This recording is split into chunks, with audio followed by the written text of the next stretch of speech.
I believe XV 1100 Virago. I think it's an XV. My brother-in-law called me and asked me to see if I can get it running again. It's a pretty... It seems like it was garaged at some point and then not.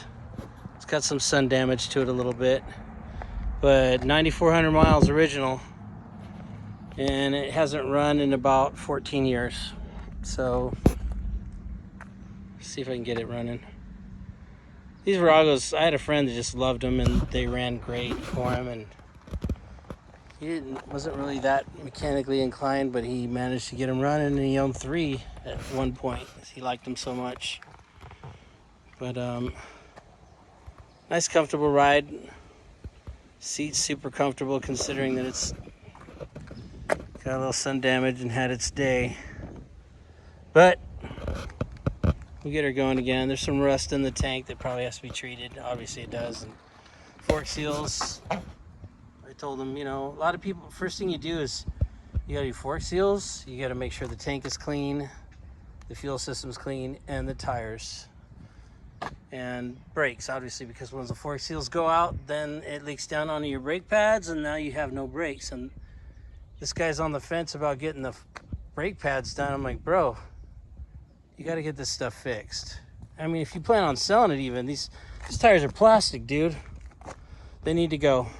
And I'll talk to him. But he wasn't around when I picked it up. But yeah, should run fairly quickly. I'm going to soak it down with some WD. Wash it up. Get all the spider webs off it. Get the tank off, start treating it.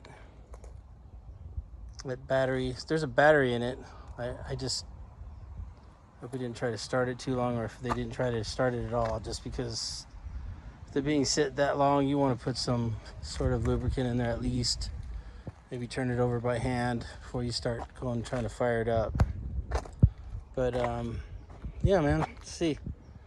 I know they don't pull a lot of money, but it is, I see how comfortable these would be if you rode one. Especially, I thought it was a 750, but it's definitely 1100. But shoot, oh, 9,700 miles. You can see some fading.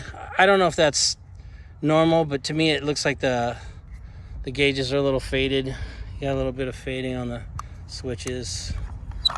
These things are a little janky. But I mean, all in all, it's all there. So we'll see. A lot easier than working on cars, I think. But anyway, 1996, my brother-in-law's XV 1100 Virago.